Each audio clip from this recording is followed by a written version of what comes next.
नमस्कार दोस्तों, आप हैं अपने ही गुड लिविंग चैनल पे। और भाई, वीडियो में जो भी आप प्लांट्स देखेंगे वो सारे ऐसे प्लांट हैं जो कि आपके गार्डन में हमेशा ही फूल देते रहेंगे। थोड़ा सा मौसम का फर्क, ज़्यादा जब ठंड होती है तब आता है उन पे।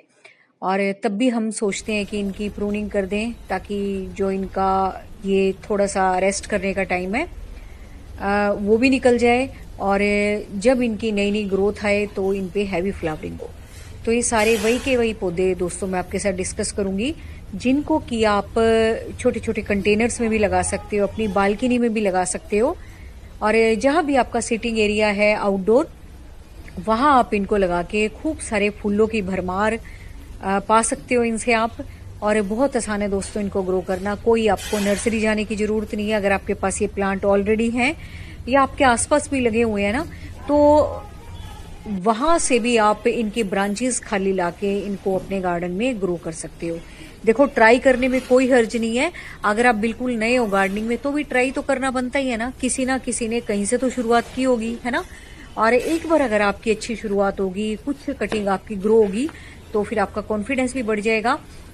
और ये दोस्तों सबसे जो बढ़िया मुझे प्लांट लगता है जिसपे कि बड़े फूल भी आते हैं, इससे पहले जो लैंटाना था उसको भी बड़े आराम से कटिंग से आप उगा सकते हो। और ये है दोस्तों हिबिस्कस के प्लांट। इनमें बहुत सारी वैरायटी आती है, हाइब्रिड भी आती है, देसी भी आती है, मल्टी पेटल्स भी आती है, वेरीगेटेड भी आती है। तो सारे के सारे जितने प्लांट है ना, आप सब कटिंग के जरिए उगा सकते हो। इसमें सीड नहीं होता, इसकी कटिंग ही लगाई जाती है और कटिंग से बड़े आराम से उग जाते हैं। बहुत आसानी से उगने वाली कटिंग वाले पौधे हैं ये, जो भी मैं आपके साथ डिस्कस कर रही हूँ। और अगर आपके पास ये नहीं है तो आप भी नर्सरी से ले आओ।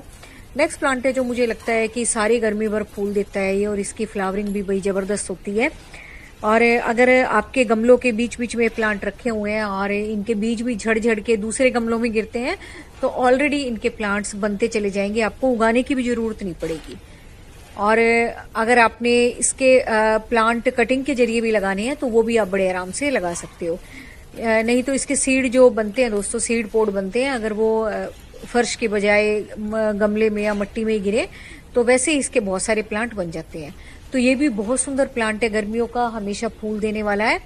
और इसके प्लांट दोस्तों बहुत सुंदर लगते हैं देखने में भी, ऊपर से जब फूल आते हैं तो और भी खूबसूरत। नेक्स्ट प्लांट है भी आपका, जो आप बड़े आराम से कटिंग से उगा सकते हो। और बहुत सारे कलर और शेड आपको इस प्लांट में मिलेंगी, जिसको कि बोगनविला बोलते हैं, बोगनवेल बोल देते हैं।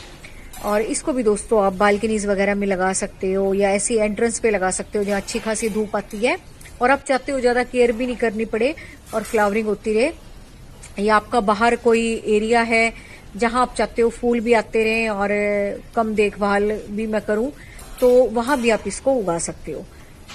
तो ये भी दोस्तों बहुत सुंदर प्लांट है, कटिंग के जरिए बड़े आराम से उग जाते हैं ये। अभी इनकी चली हुई कटिंग भी मैं आपको दिखाऊंगी। तो इसमें बहुत सारे कलर आते हैं, जो कलर आपके पास है उससे अलग भी आप उगा सकते हैं, या जो कलर आपके पास है आपको और चाहिए उसके प्लांट में बनाऊं तो वो भी कटिंग के जरिए आप बना सकते हो। या आसपास भी इसके प्लांट्स लगे हुए होते हैं तो वहां से भी आप कटिंग काट काट के ला सकते हो और घर में आके उनकी कलम बना बना के लगा दो। और पहले उनको पानी में थोड़ा सा ग्रो होने दो। जब आपको लगे कि हाँ इसमें ग्रोथ कुछ निकल रही है, फिर आप उसको जमीन में लगा दो। और नहीं तो शुरुआत से ही जमीन में लगा दो, मतलब वो आपकी अपनी इच्छा है आप कैसे उगाते हो। और ये देखो, ये भी मैंने कटिंग से उगाई थी और यहाँ पे मैंने 2-4 कटिंग लगाई थी। देखो सब में पत्ते आ गए। तो बहुत आराम से कटिंग के जरिए उग जाते हैं और बिल्कुल भी आपको कोई भी ऐसी बात इनमें नजर नहीं आएगी कि बहुत सेंसिटिव प्लांट है, ये उगते नहीं है। बहुत रफ एंड टफ प्लांट है, आप कम केयर भी करोगे ना, जितने प्लांट मैं आपको बता रही हूँ कम केयर में भी ये चल जाएंगे। नेक्स्ट प्लांट आता है भी आपका, जो आपकी बाहर की, अगर आपके बाहर घर के बाहर कच्चा एरिया भी है तो वहां अगर आप लगाना चाहो तो भी इस प्लांट को आप लगा सकते हो। ये तो गमले में लगा हुआ है खैर, लेकिन अगर आप चाहते हो कि घर का जो सीन है वो थोड़ा सा डिफरेंट हो जाए, इस प्लांट के लगने से भी बिल्कुल बदल जाएगा जब इस पे फ्लावरिंग होगी। इसमें पीले रंग के गुच्छे में फूल आएंगे। और जहां भी आप इस प्लांट को देखो उसकी कटिंग ले आओ और इसको लाके उगा लो। और नहीं तो नर्सरी से एक बार इसका प्लांट ले आओ, उसको अच्छे से चला के, और जब उसकी प्रूनिंग करनी हो तो वो सारी की सारी प्रूनिंग वाली कटिंग इसकी लगा दो। तो ये भी बहुत सुंदर प्लांट है। अगर आपको बालकनी में रखना है तो भी इसमें खूब सुंदर फूल आएंगे, बहुत सुंदर बालकनी का व्यू आएगा। और अगर घर के बाहर लगाना है तो बिल्कुल एकदम छोटा सा ट्री टाइप सा बन जाता है। ये ज्यादा बड़ा तो नहीं, लेकिन हाँ ट्री वाली शेप ले लेता है। और फूल आते हैं तो बहुत सुंदर लगता है। नेक्स्ट है भाई आपका सुंदर रूपा का प्लांट, जिसको कि जेट्रोफा बोलते हैं। ये भी बहुत खूबसूरत प्लांट है, इसकी कटिंग भी बड़े आराम से उग जाती है। ये मैं देखो इसके पास ही आपको कटिंग लगी दिखा रही हूँ, और जितने भी प्लांट आप ये देखोगे जेट्रोफा के, सारे मैंने कटिंग से ही उगा रखे हैं। तो ये भी बहुत आसानी से ग्रो हो जाता है, और इसके प्लांट भी दोस्तों बहुत सुंदर लगते हैं। जैसा कि इसका नाम है ना, भले इस पे फूल आए ना आए, लेकिन इसकी प्लांट की ही अपनी खूबसूरती है। तो ये भी गर्मियों का बहुत सुंदर पौधा है, कटिंग से आप बड़े आराम से उगा सकते हो। नहीं है आसपास तो नर्सरी से आप इसको लेके आ सकते हो, और फिर बड़े आराम से आप इसको ग्रो कर सकते हो। और नेक्स्ट आता है भी, ये तो गर्मियों का बादशाह है, इसका तो नाम ही डेजर्ट रोज है, और एडीनियम बोलते हैं इसको। एडीनियम की बहुत सारी वैरायटी आपको नर्सरी में मिल जाएगी, और जो आपके पास ऑलरेडी है उनको भी आप मल्टीप्लाई कर सकते हो, और नर्सरी से भी इस वक्त आप बिल्कुल ला सकते हो इसको। सारे गर्मी भर इसमें फूल आते हैं, बहुत सुंदर प्लांट है, हमेशा रहने वाला पौधा है। और इस टाइम दोस्तों आप इसकी कटिंग भी बड़े आराम से लगा सकते हो। और कटिंग लगाते वक्त कौन कौन सी सावधानी बरतनी है, वो भी सारी वीडियो मैंने अलग अलग टॉपिक पे अलग अलग प्लांट्स के ऊपर बना रखी है, तो वो एक बार आप देख लेना। थोड़ा सा जो हमारे एडेनियम्स होते हैं, कैक्टस होते हैं, सुकुलेंट्स होते हैं ना, थोड़ी सी उनकी आम पौधों से, जो हमारे हार्डवुड प्लांट है उनसे थोड़ी सी अलग होती है, बस आपने यही ध्यान रखना है। नेक्स्ट है भाई आपके पास कोई भी ट्रम्पेट वाइन हो, उसको भी आप ग्रो कर सकते हो, और नहीं तो इस वक्त आप नर्सरी से लाके लगा सकते हो। और इस टाइम दोस्तों किसी भी ट्रम्पेट वाइन का, ये तो खैर ऑरेंज है, येलो है, ऑरेंज है, पर्पल है, किसी भी ट्रम्पेट वाइन को आप बड़े आराम से ग्रो कर सकते हो। ये इनका ग्रोइंग टाइम चल रहा है, और बहुत सुंदर सुंदर आप बेल तैयार कर सकते हो।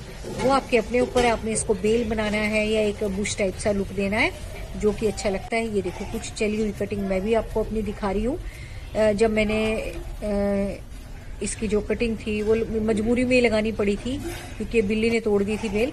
फिर जो भी कटिंग मुझे ठीक लगी लगाने लायक, वो मैंने वैसे ही लगा दी थी। और अभी देखो इस पे ग्रोथ भी स्टार्ट हो गई है ना, बल्कि मुझे लग भी नहीं रहा था इस पे ग्रोथ होगी, लेकिन फिर भी देखो जगह जगह जहां भी मैंने कटिंग लगाई थी ना, सब पे ग्रोथ अब स्टार्ट हो गई है। तो देखो कितनी इजी टू ग्रो है ये बेल लगाने के लिए, और इसका ग्रो करने का भी तरीका मैंने आपको बता रखा। और कोई भी इसका कोई खास तरीका नहीं है दोस्तों, बस आपने इस तरह की छोटी मोटी कोई भी कटिंग लेनी है और उगा देना है, और अपने आप से ही थोड़े दिन में आप देखोगे पत्ते निकलने शुरू हो जाएंगे।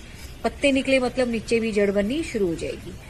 और भाई इसके अलावा आप कनेर के प्लांट्स लगा सकते हो, हिबिस्कस के अलावा बोगनविला की बेल लगा सकते हो, एकलीफा वगैरह लगा सकते हो, और बहुत सारे ऐसे प्लांट है जिनको कि आप बड़े आराम से कटिंग से इस तरीके से उगा सकते हो। पहले थोड़ी दिन उसको पानी में रख के थोड़ा सा ग्रोथ देख लो आप, पत्ते अगर ग्रो हो जाते हैं फिर आप उनको बड़े आराम से मिट्टी में दबा दो। तो ये था भी आज का वीडियो, उम्मीद है आपको अच्छा लग रहा होगा, और आप बहुत सारी कटिंग लगा भी रहे होगे। और ये देखो सब में कुछ ना कुछ ग्रोथ स्टार्ट हो गई है, तो अब जहाँ भी मुझे अप्रोप्रिएट जगह लगती जाएगी इनको लगाती जाती हूँ मैं। और जिस भी प्लांट की दोस्तों मैं कटिंग करती हूँ उनके मैं जो स्टेम निकलती है अच्छी लगाने लायक, उसको इस तरह से ग्रो कर लेती हूँ। और इस टाइम भैया आप बेबी सन रोज लगा सकते हो। फूल तो भले ही इसमें छोटे आते हैं, बहुत छोटे छोटे से आते हैं, लेकिन ये बहुत सुंदर हैंगिंग बास्केट के लिए प्लांट है दोस्तों, और फूल भी आएंगे इसमें, और दूसरा आपकी बास्केट भी पूरी भर जाएगी। और ये भी बहुत रफ एंड टफ प्लांट है, गर्मी को बर्दाश्त कर लेगा। तो ऐसे सुकुलेंट्स प्लांट भी आप लगा सकते हो, स्टेम कैलेंडोई की कटिंग भी लगा सकते हो, बेबी सन रोज लगा सकते हो जिनपे की छोटे छोटे फूल आते हैं। और इस टाइम आप रोइयो के प्लांट्स जिनको बोट लिली बोलते हैं वो भी लगा सकते हो। तो बस thank you very much, take care of you and your plant.